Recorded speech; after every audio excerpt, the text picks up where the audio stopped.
My bit of fun.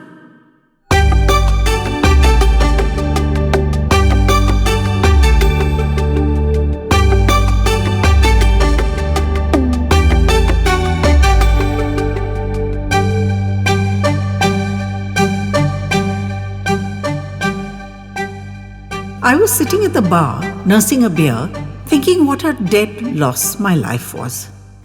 Embarked on a career with plans to make it to the top in the big bad world? Didn't. Dreamt of a life with a glamour doll on each arm? Highly unlikely. Planned to build a body to make people sit up and drool? Not a chance. Intended to charm the world with my stunning wit and fantastic repartee? A dead loss on every count. Eminently depressing. I was gazing fixedly at nothing when I caught a small movement with my peripheral vision. A girl, or lady rather, smiling at me. This was so unexpected that I gaped uncomprehendingly at her till her smile faded to bewilderment and switched itself off. Can you believe that? My dream comes true and I'm so unprepared that I sabotage myself. I shot out a quick smile and hopped off my bar stool, approaching her. Was that intended for me? I asked, and she was generous enough to admit it was. My knees went weak. She was stunning. Intelligent eyes, gorgeous smile, glamorous hair, and a tidy figure ensconced in elegant clothes, straight out of some glossy magazine. And me, with my unfulfilled dreams and going nowhere life. I think you figured that I'm not used to lovely ladies offering me unsolicited smiles, I replied. And in a crazy continuation of my wild dreams, she tossed back that glamorous hair and laughed. I make it a point to offer unsolicited smiles to men I know are going to call me a lovely lady, she countered. And I instantly decided that, over and above all the glamour and the dreams come true bit, I genuinely liked her. She indicated the bar stool next to her. Why me? I asked, hopping on, expecting the standard, why not? But there was nothing standard about her.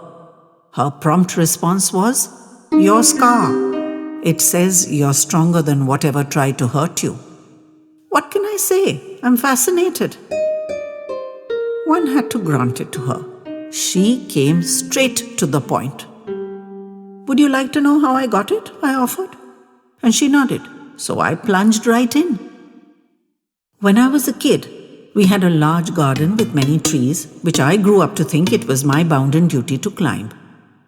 The mango tree spread some of its branches over the neighbor's property, and the greedy chap felt entitled to the fruit on those branches without even the courtesy of a request. My parents indulged him, but as a little fellow, it offended my sense of right and wrong, and one summer afternoon, I decided to pluck as many mangoes as I could from those branches to deny him his ill-gotten gains.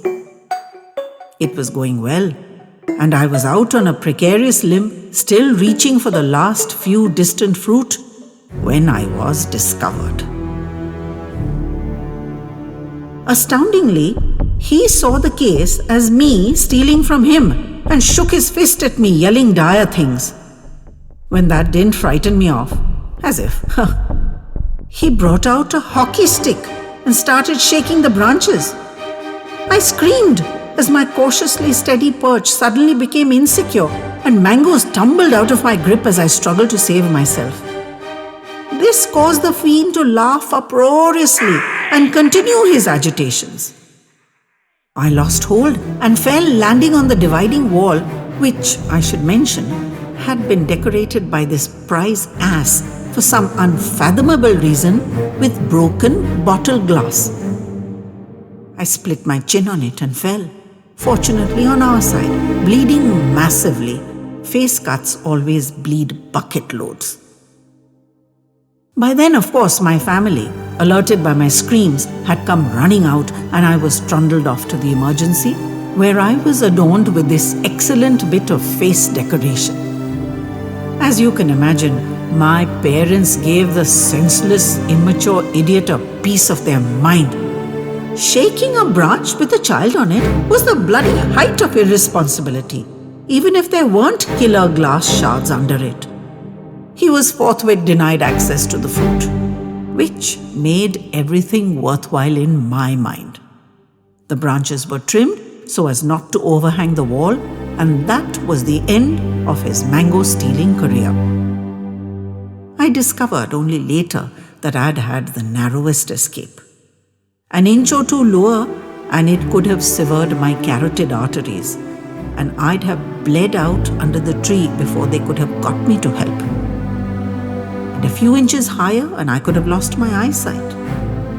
The split chin was actually the best option given the circumstances. So I've chosen to display the scar as a badge of honor and not hide it under a beard. Before I could even ask if that story had been sufficiently fascinating, I felt a hand on my shoulder and knew it was my mother, whom I was scheduled to meet there for lunch. "I can see from your face that he's been telling you how he got his scar. I'm his mother, by the way," she said. They exchanged greetings as I got relegated to bystander status. "Did the story involve any wild animals?" my mother quite unnecessarily asked my lovely lady, who turned a gimlet eye on me as she shook her head. "Any adventures in a ship?" my mother needlessly persisted. "Or a mango tree?" At which point my lovely lady paused and gave me a deeply disappointed look. "Will you at least join us for lunch so I can make it up to you?" I offered guiltily. "You expressed fascination, and I felt obliged to impress. The truth is not nearly as exciting." My mother reached out and snagged the arm of a passing waiter. "Table for 3, please." Once we were comfortably seated, my mother gave her the unvarnished truth. That in Montessori school, aged about 2, while roughhousing with a playmate, I'd got pushed onto a flower pot. A flower pot! And split my chin. So unglamorous.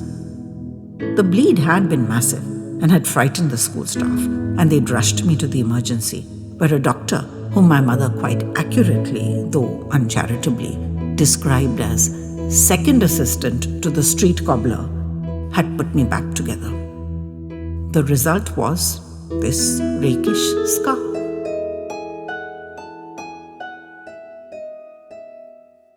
The lovely lady turned a benevolent eye on me as she remarked, very kindly I thought, that my story may have been the most arrant fabrication, but the truth had the same danger element of a near miss. So, she was going to issue me a get-out-of-jail-free card. This generosity of spirit just proved to me her eminent worthiness for the status of my dream girl, however deeply unworthy I acknowledged myself. The full truth is, she was even more spectacular than I could have imagined, as despite such a disastrous start, she took me to her heart that day, and that massive whopper became the foundation of a great life together. She still turns that skeptical eye on me if I stray too far from the truth. But I still manage to slip away sometimes and have my bit of fun.